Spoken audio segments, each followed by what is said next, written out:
Je vais vous raconter aujourd'hui l'histoire vraie qui a inspiré un mythe qui lui-même a inspiré un film, L'Auberge Rouge, de Claude Autant-Lara en 1951 avec Fernandel dans le rôle principal.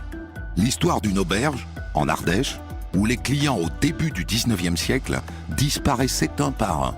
On est allé jusqu'à envisager que plus de 50 clients ont été oxy dans cette auberge rouge. Mais ça c'est le mythe. La réalité risque de vous décevoir, quoiqu'elle soit passionnante. L'auberge a existé, et elle existe encore. C'est l'auberge de Peyrebeil. En 1831, il y a bien eu une enquête criminelle, et les aubergistes ont bien fini guillotinés. Mais on ne peut même pas dire avec certitude qu'un seul client de cette auberge y ait été assassiné. Cette affaire, c'est surtout l'histoire d'une enquête bâclée, l'histoire d'une justice profondément injuste. Pour être honnête, le dossier d'instruction a disparu. Mais beaucoup d'historiens pugnaces sont arrivés à remonter le fil de cette enquête qui a donné naissance à l'un des plus grands mythes de l'histoire criminelle. Voici donc l'histoire vraie de l'Auberge Rouge, que j'ai écrite avec Thomas Audouard, réalisation Céline Lebras. Le 12 octobre 1831, un vieux paysan du nom de Jean-Antoine Enjolras quitte sa ferme de la Fagette, à Saint-Paul-de-Tartasse, en Haute-Loire, près du Puy-en-Velay, et s'en va à pied jusqu'à Saint-Cyrgue en montagne, à 22 km, pour acheter une génisse à la foire aux bestiaux.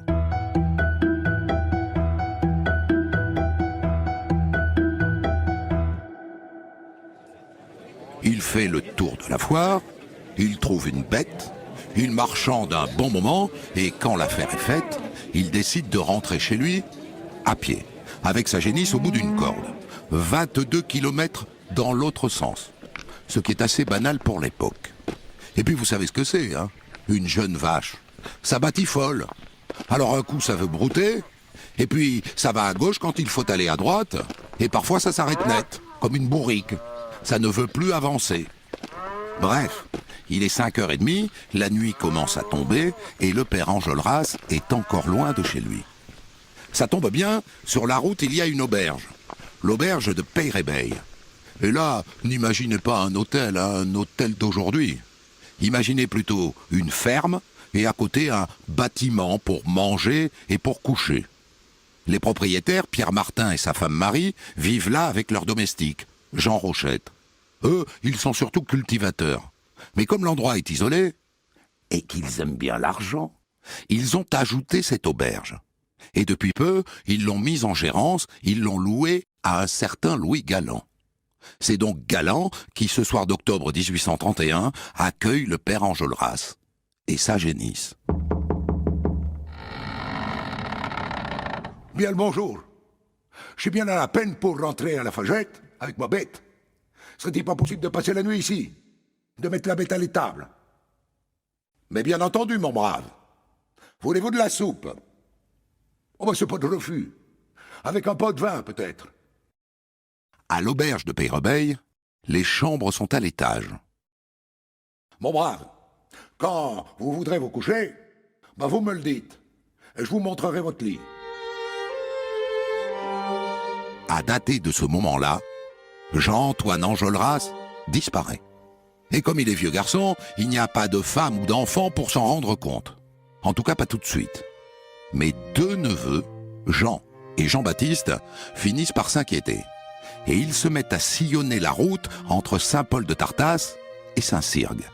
Et ils ne préviennent ni le procureur du roi, ni le maire, ni les gendarmes.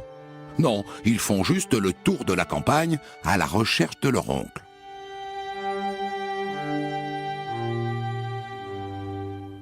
Vous n'auriez pas vu un Enjolras? Un vieux monsieur. Il revenait de Saint-Cyrgue, avec une génisse. Il a disparu, c'était le 12 octobre. Personne ne l'a vu. Mais un vieux qui disparaît et des jeunes qui le cherchent, dans le coin où il ne se passe jamais rien, ça fait causer. Au bout de quelques jours, tout le canton se met à parler, sans raison aucune, d'un assassinat.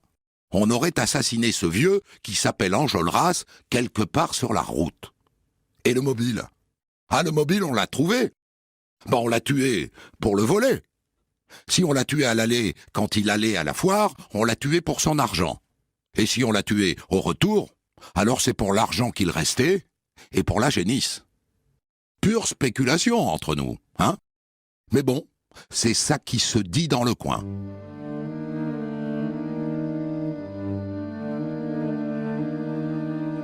À force de battre la campagne, les deux jeunes neveux, 15 jours après, trouvent un témoin. Un gars du coin qui a vu Enjolras sur la route entre Saint-Cirgue et Peyrebeil, avec sa génisse. Alors ça ne fait pas beaucoup avancer les investigations, mais ça veut dire qu'il a disparu après la foire, après avoir acheté la bête. La rumeur va faire le reste et désigner un coupable. Le propriétaire de l'auberge de Peyrebeil, Pierre Martin. Il n'y a pas grand monde qui l'aime celui-là, dans le coin. La jalousie.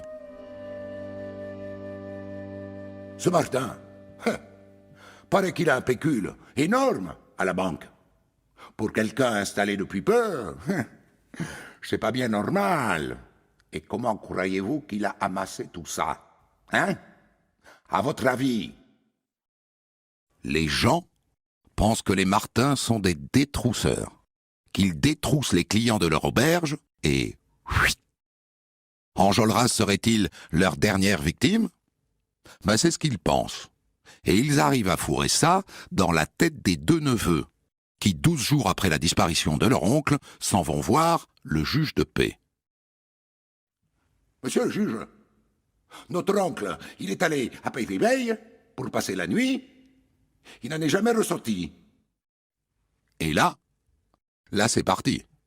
Le lendemain, le juge de paix Étienne Filiat-Ducos décide de se rendre à l'auberge pour voir. Une visite informelle, hein, ni une perquisition, ni une audition, pour voir, je vous dis. Et il tombe sur le gérant, Galant. Un sieur Jean-Antoine Enjolras est-il venu coucher chez vous il y a 12 jours environ? Ah non? Je l'ai jamais vu celui-là. Non? Bon. Et là, qu'est-ce qu'on fait? Eh bien, rien. Le juge ne rédige même pas de procès-verbal. On lui parle d'un assassinat, mais il n'y a pas de cadavre. On lui dit que l'oiseau a disparu à l'auberge, mais l'aubergiste ne l'a pas vu. Classé. Une histoire à la noix. Bien le bonjour chez vous. Mais dans le coin, la visite du juge à Peyrebeil ne fait que faire enfler la rumeur. Il n'est pas allé à l'auberge pour rien, non? Il n'y a pas de fumée sans feu. Et patati, et patata. Et pendant ce temps, les deux neveux continuent de courir la campagne à la recherche de leur oncle. Et un soir, à la tombée de la nuit, près du village de Langogne, à la limite de l'Ardèche, ils explorent un ravin au bord de l'Allier, et ils tombent sur le cadavre du tonton, salement amoché. Le crâne cabossé et boursouflé de plaies. Enjolras a été assassiné et jeté au fond d'un ravin. À moins que ce ne soit un accident.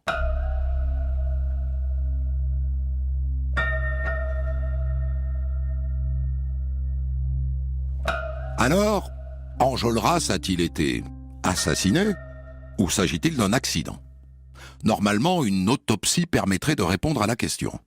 Mais à l'époque, on se contente du docteur du coin qui, lui, se contente d'un examen de surface.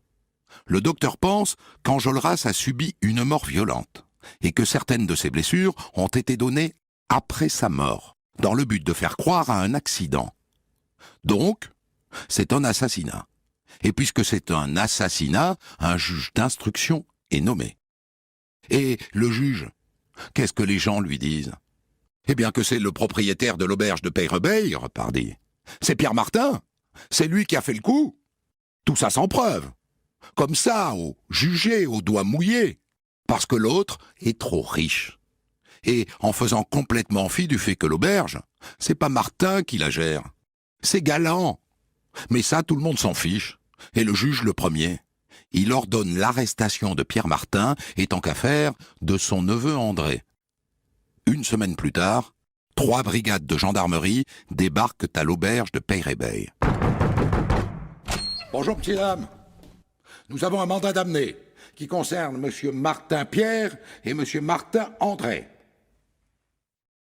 Et au passage, les gendarmes embarquent aussi Jean Rochette, le domestique. Et ils les collent tous les trois dans la même cellule à la maison d'arrêt de l'Argentière.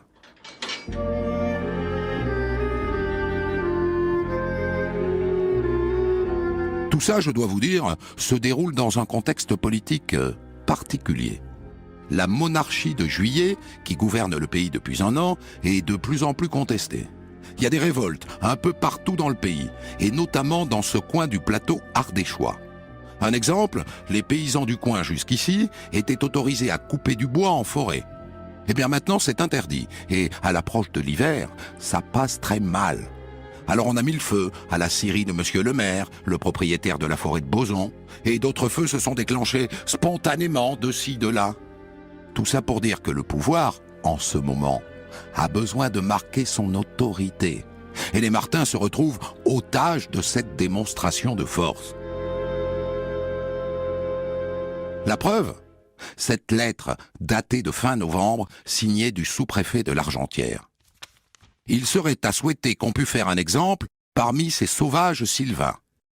Eh bien, les Martins feront office de sauvages sylvains, puisque monsieur le sous-préfet veut faire tomber des têtes. En attendant, les autorités ayant fort à faire, Martin, son neveu et son domestique croupissent en prison.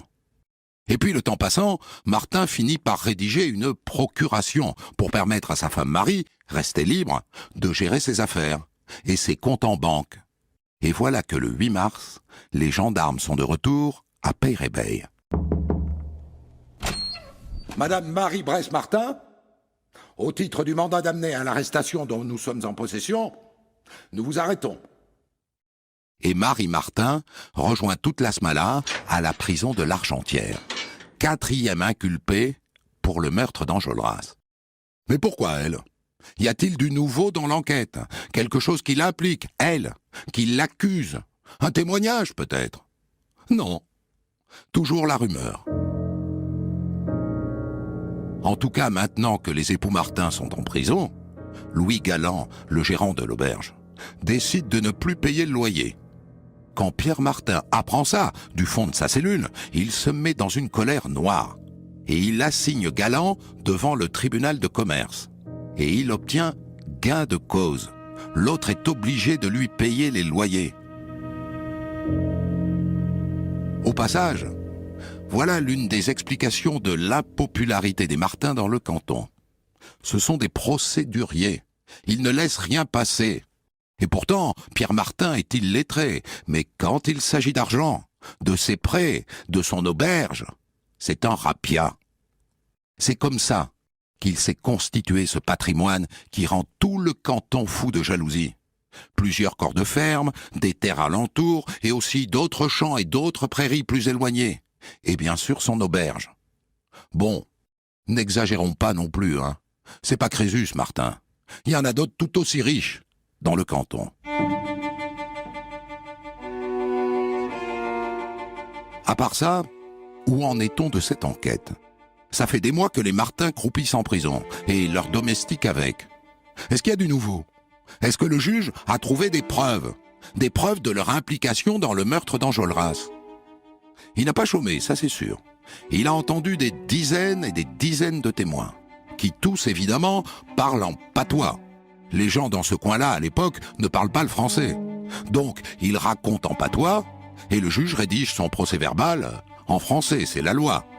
Ce qui fait qu'au moment de signer, les témoins ne sont pas capables de lire leur propre déposition. Ils signent et puis c'est tout. Je vous fais confiance, hein, monsieur le juge? Tout ça pour dire que le dossier Enjolras est géré à la vas-y comme je te pousse.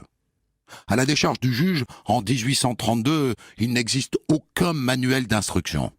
Le premier manuel ne paraîtra que dans 4 ans. Alors, en attendant, il improvise. Son enquête, en tout cas, dure longtemps. 11 mois. Et au bout de 11 mois, entre nous, le juge ne sait pas grand-chose.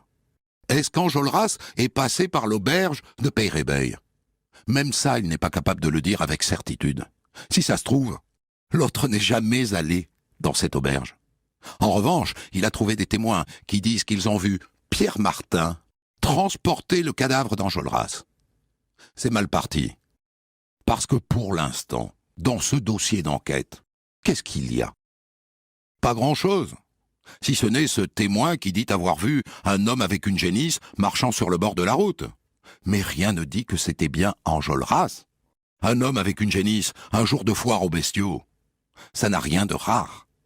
Et puis il y a ces gens du hameau voisin qui disent qu'ils l'ont vu rentrer dans l'auberge de Peyrébeil et ne jamais en ressortir. Pourquoi pas? Même si on peut supposer que ces témoignages sont surtout nourris par la jalousie. Mais là encore, il y a un problème. Si Enjolras est allé à l'auberge pour la nuit, c'est pas sur les Martins qu'il est tombé. Les Martins sont les propriétaires de l'auberge, mais ça n'est pas eux qui la gèrent. C'est Louis Galland. Alors pourquoi focaliser l'enquête à ce point-là sur les Martins? Hein? Parmi les gens qui accusent les Martins, il y a aussi l'un de leurs journaliers. Mais est-ce qu'il n'a pas un compte à régler avec ses employeurs? Est-ce qu'il ne profite pas de la mort d'Enjolras pour se débarrasser de ses patrons? Le juge a aussi reçu le témoignage de 2 gardes forestiers. Ils prétendent avoir reçu les confidences de la lingère des Martins, Marie Armand. Monsieur le juge, la petite Armand, elle nous a dit qu'elle avait vu Enjolras entrer dans la maison, le soir du 12 octobre. Ah oui? Et après, messieurs? Ben après, elle nous a dit que sa patronne, Madame Martin, elle avait demandé de ne jamais parler des bruits et des cris qu'elle avait entendus dans la nuit. Le juge, immédiatement, convoque la lingère. Il l'avait déjà interrogée. Elle n'avait absolument pas dit ça. Et d'ailleurs, elle dément. Elle dément formellement. Tout ça, ce ne sont que des menteries. Des menteries, je vous dis. Et tout le reste de l'enquête est du même tonneau. Des on-dit, des commérages, mais rien de cohérent. Et surtout rien de vérifié. En face, bien sûr, les accusés Martin ont peu de moyens de se défendre. Ils ont pris un avocat, mais ils ne le voient pas. Ils ont été interrogés plusieurs fois par le juge, mais très rapidement. Ils ont répondu non à tout. Le procès-verbal qu'ils ont signé ne fait pas plus d'1 page. Qu'importe, le juge s'est fait sa conviction. L'assassinat a eu lieu à l'auberge de Peyrébeil dans la nuit du 12 au 13 octobre. Il est un peu ennuyé de ne pas pouvoir dire comment les choses se sont passées, mais elles se sont passées à l'auberge. Ça, il en est sûr.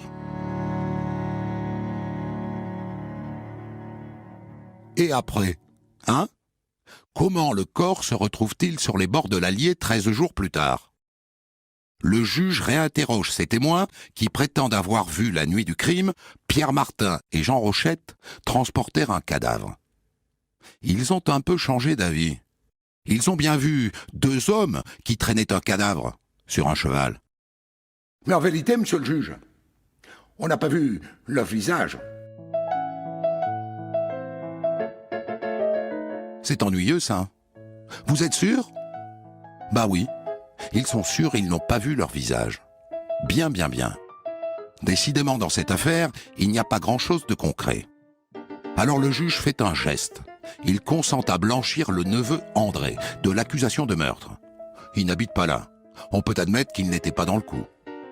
Mais les 3 autres, le couple Martin et le domestique, il est bien décidé à les faire juger pour assassinat.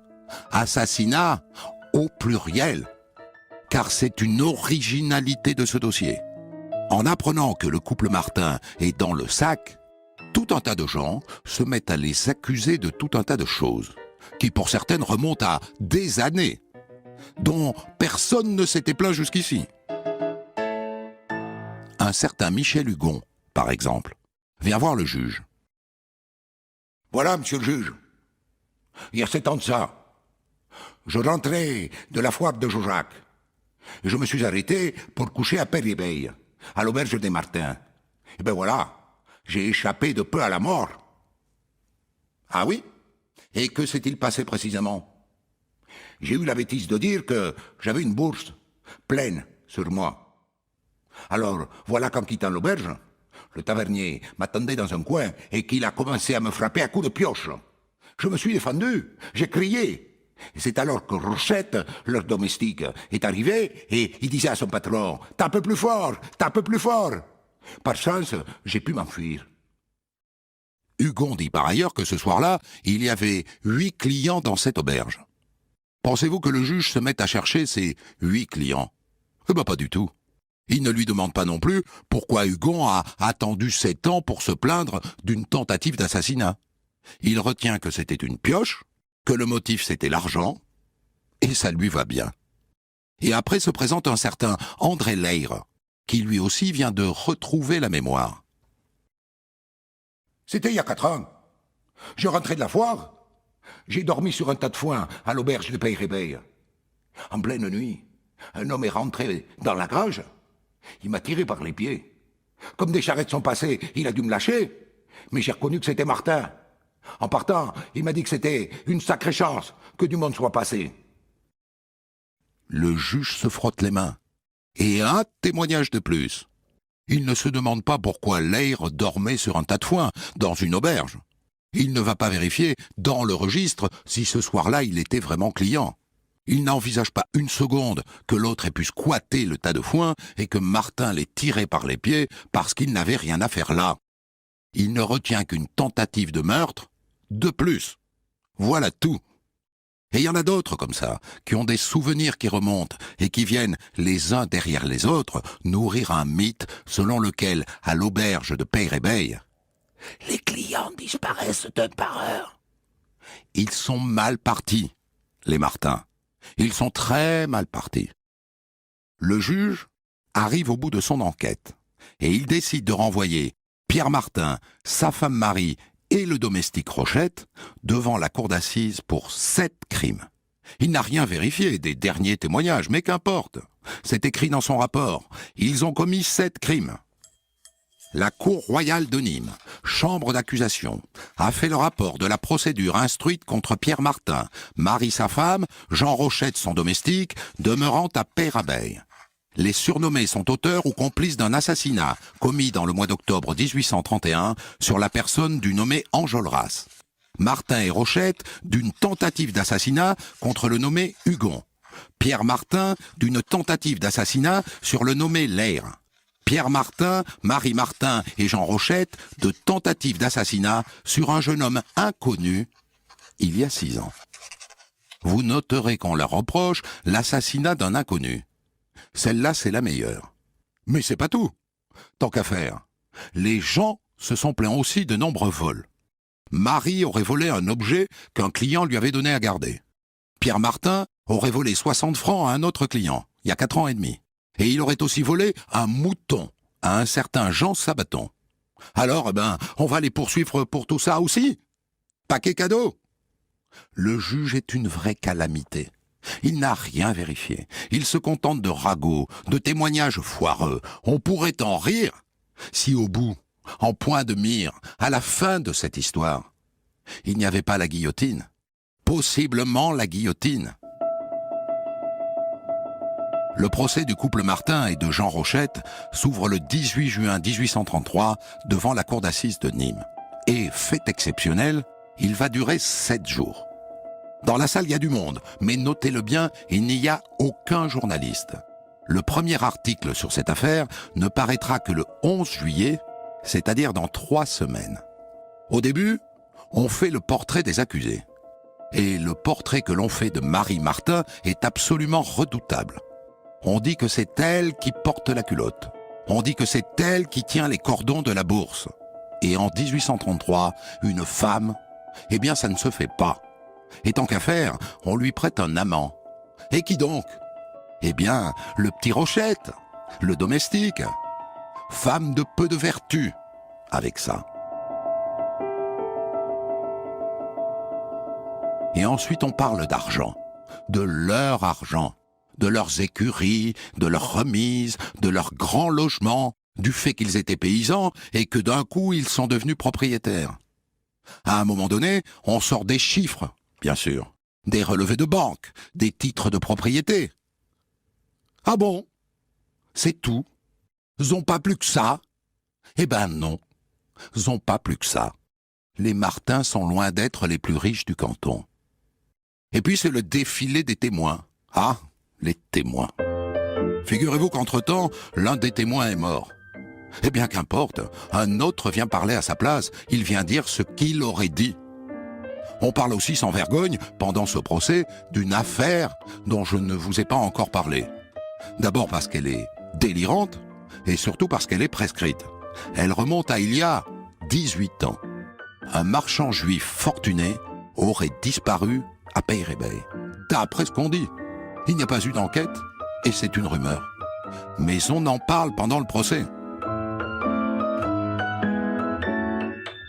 Et puis arrive le moment où on ouvre le dossier de l'assassinat d'Enjolras.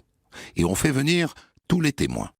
Ceux qui ont vu notamment 2 hommes transportant un cadavre sur le dos d'un cheval.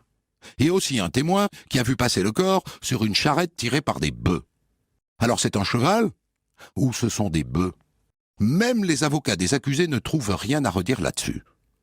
Mais à la fin des témoignages, franchement, logiquement, on devrait les acquitter. Mais là, se produit un coup de théâtre. Un type déboule devant la cour d'assises. Il s'appelle Laurent Chaz, il est mendiant, il a des choses à dire. J'ai dormi dans la grange de l'auberge de Peyrebey, la nuit du crime. Et là, j'ai vu un homme. Je ne le connaissais pas. Et j'ai parlé avec lui. Il avait perdu sa génisse. Et là, 3 hommes et une femme sont entrés dans la grange. J'ai pu entendre les cris de cet homme. Ils l'ont forcé à avaler une potion, un truc, un poison. Et puis ils l'ont maintenu. Ils ont donné des coups de barre de fer. Une fois mort, ils ont emporté le corps. La cerise sur le gâteau. Un témoignage spontané qui donne à l'accusation tout ce qui lui manquait, car le mendiant ce coup-ci désigne Pierre Martin nommément. Et personne ne se demande pourquoi Martin aurait fait dormir ce mendiant dans la grange où il comptait assassiner Enjolras. Ni pourquoi il ne s'est pas débarrassé du mendiant après avoir tué Enjolras, puisqu'il avait tout vu. Les avocats de Martin sur le coup sont furieux. Ce Chaz est un claboteur professionnel. C'est une conscience avinée. C'est un cerveau peut-être malade. Et notons qu'on ne vérifie pas si ce Chaz a bien dormi à l'auberge cette nuit-là. Pourquoi faire, puisqu'il le dit? À la fin, le délibéré des jurés de la cour d'assises dure longtemps, jusqu'à 1h du matin. Pierre Martin et Jean Rochette sont condamnés pour assassinat, Marie Martin pour complicité, et on leur colle tous les 3 des vols en veux-tu en voilà. Et la peine? Eh ben la guillotine, pardi. Ils seront décapités, tous les 3. La cour n'hésite que sur le lieu où les 3 têtes seront tranchées. Dans la cour de la prison ou en place publique? Légère hésitation, et puis finalement ce sera en place publique. Et où? Eh bien pourquoi pas devant l'auberge? Ça aurait de la gueule, ça donnerait l'exemple, ça ferait plaisir aux gens du coin. Le trio pour la forme se pourvoit en cassation, rejeté, le jour même. Et il ne reste plus qu'à espérer une grâce royale. Les Martin et Jean Rochette écrivent donc au roi Louis-Philippe, par le biais de son garde des Sceaux, lequel garde des Sceaux écrit une note au roi lui suggérant de ne pas accorder cette grâce. Les Martin, Majesté, sont depuis des années la terreur du pays. En 1831, ils ont tué un riche paysan. La rumeur publique leur imputait de nombreux assassinats. En conséquence, j'ai l'honneur de proposer à votre Majesté de laisser libre cours à la justice. Donc, il n'y a plus qu'à. Le 1er octobre 1833, on emmène la guillotine sur une charrette à Peyrebey. On l'installe pile devant la porte d'entrée de l'auberge. Et le 2 octobre au matin, on fait venir les 3 condamnés. Et si on en croit les gazettes de l'époque, il arrive 4000 personnes pour assister à leur exécution. 4000 personnes au beau milieu de la campagne. On fait tomber la tête de Marie, puis celle de Pierre, et en dernier celle de Jean Rochette, le domestique. Certains prétendent qu'avant de mourir, Rochette a crié. Mais mon Dieu! Que m'avez-vous fait faire? Autrement dit, il aurait avoué, à la dernière seconde. On les enterre tous les trois au cimetière du village, et notez que dans la nuit, on en ressort les 3 têtes, pour une drôle d'opération, pour prendre l'empreinte de leurs 3 crânes, au nom d'une pseudo-science qu'on appelle à l'époque la phrénologie, et qui prétend révéler les caractères des hommes à partir des bosses sur leur crâne. On en fait donc 3 moulages qui ont survécu, figurez-vous. Et on peut les voir aujourd'hui au musée Crozatier du Puy-en-Velay. Et d'ailleurs, vous pourrez aussi aller dormir à l'auberge de Peyrébeil. Eh oui, elle existe toujours. Et vous en trouverez 2 pour le prix d'une. Business is business. C'est une sorte de Disneyland du crime où l'on peut venir sentir et ressentir les effluves d'un crime qui peut-être et sans doute n'a jamais eu lieu. 47 € la chambre en basse saison, 69 € en haute saison. 4 étoiles sur TripAdvisor. Allez-y si vous voulez, mais ne vous faites pas avoir. Si ça se trouve, on n'a jamais tué personne dans cette auberge. Sauf 3 personnes, un matin d'octobre 1833. L'aubergiste, sa femme et leur domestique, guillotinés pour l'exemple. Alors s'il vous plaît de dormir au pied de la guillotine, c'est vous qui voyez. Des centaines d'histoires disponibles sur vos plateformes d'écoute et sur europe1.fr.